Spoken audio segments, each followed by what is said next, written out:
Dear learners, अभी आपके सामने ये ऑक्सफोर्ड जूनियर इंग्लिश ट्रांसलेशन के एक्सरसाइज 22 का सॉल्यूशन वीडियो, ऐसे ये चैप्टर है uses of shall be and will be, है ना। लेकिन इसमें जो है और भी सेंटेंसेज आ सकते हैं जैसा पिछले में आया था।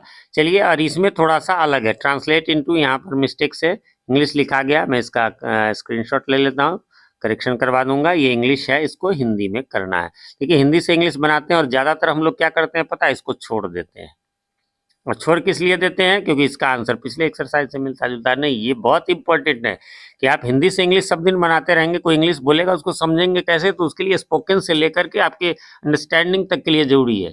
अब हाँ, ये मत कीजिए कि पीछे से देखिए, मैं इसको, इसका तरीका ये है कि आपको पकड़ना चाहिए कि ही शैल बी रेडी, कैसे इसकी हिंदी मीनिंग बनाए। जब आप ऐसे ऐसे छोटे छोटे सेंटेंसेस का हिंदी मीनिंग बनाने लगेंगे, फिर बड़े का भी बनाएंगे। पहले 2+3 हम 5 ही सीखते हैं, वो भी लकीर खींच के, फिर हम उसके बाद और बड़ा हम लोग 6, 7, 8 तक जाकर जाते जाते ऐड का मतलब क्वेश्चन का 5 तक तो हर हाल में रहता है। एक ही साल में क्यों नहीं सीख जाते? तो practice makes a man perfect, इसलिए तो इस पर हम लोग अभी चर्चा करेंगे। और हिंदी वाला इसका पिछला भी इसी से मिलता जुलता था। यदि आपने उसे नहीं देखा है तो अभी ऊपर आई बटन में आपको लिंक नजर आ रहा होगा इसी बुक के पिछले एक्सरसाइज का, है ना, मीन्स की एक्सरसाइज 21 का। यदि आपने नहीं देखा है तो वहाँ से क्लिक करके देख सकते हैं। और इस बुक के सारे एक्सरसाइजेज को आप एक साथ देखना चाहते हैं तो उसके लिए एक प्लेलिस्ट का लिंक अभी थोड़ी देर में ऊपर नजर आएगा। वहाँ पर ये इस बुक के नाम से प्लेलिस्ट बना हुआ है, तो वहाँ पर जो है आपको सारे एक्सरसाइजेस इस बुक के मिल जाएंगे। जो बन चुके हैं, जो नहीं भी बने हैं, वो भी वहीं पर आपको आने वाले समय में मिल जाएंगे। इसके थोड़ी देर बाद एक प्लेलिस्ट का लिंक आपको और नजर आएगा, और वो होगा ग्रामर से संबंधित। वहाँ पर ग्रामर से रिलेटेड सभी इंपॉर्टेंट टॉपिक जैसे tense, voice, direct and indirect speech, noun, pronoun, verb, adverb, इनसे रिलेटेड जो है एक प्लेलिस्ट मिलेगा। और वो उन सब में वो एक्सप्लेनेशन वीडियोस होंगे, वो भी 0 से लेकर एडवांस लेवल तक, मीन्स की बेसिक से लेकर एडवांस या कंपटीशन लेवल तक आप कह लीजिए, वो मिल जाएंगे। वो एक्सप्लेनेशन वीडियोस होंगे। यहाँ पर तो मैं ये सॉल्यूशन वीडियो बता रहा हूँ। इसके अलावा हमारे चैनल पर जितने भी बुक्स के सॉल्यूशन मिलते हैं उन सभी के नाम से प्लेलिस्ट आपको नीचे डिस्क्रिप्शन में भी मिल जाएंगे। चलिए, तो अब शुरू कर लेते हैं हम लोग इसको। कैसे? ही तो आप जानते हैं, मतलब ऐसे लिखते जाइए कि वह, है ना। फिर शैल बी, विल बी तो रहेगा, रहेगी। हिंदी में आपको मालूम है इजे हमारे यहाँ रहेगा, लेकिन अंत में है लगाना है, तो अंत में आप लिख दीजिए, है ना, रहेगा। क्या रहेगा भैया? अब बीच में रेडी, तैयार, तो क्या बन गया? वह तैयार रहेगा, है ना। ऐसे ही तोड़ना है ना। वह, अच्छा, लेकिन लेकिन लेकिन अब ही की जगह विल लगता है, यहाँ शैल लग गया, तो बस इसमें क्या जोड़ देना है आपको? अवश्य तैयार रहना रहेगा।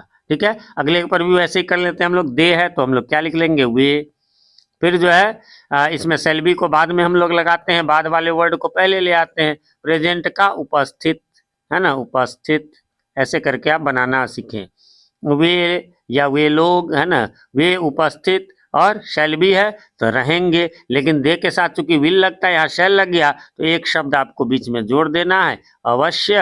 है वे उपस्थित, वे उपस्थित अवश्य रहेंगे, लेकिन हिंदी में आपको मालूम है कि अवश्य के लिए जो है हम लोगों को अवश्य को उठा के यहाँ पर वे अवश्य उपस्थित रहेंगे, अवश्य यहाँ पर लग जाता है। ऐसे ही ट्रांसलेट करके आप लोग जो है तो देखेंगे इसको, है ना। You shall be at loss, आप लोग अवश्य घाटे में रहेंगे। यू शैल बी ट्रबल्ड, तुम अवश्य परेशान रहोगे।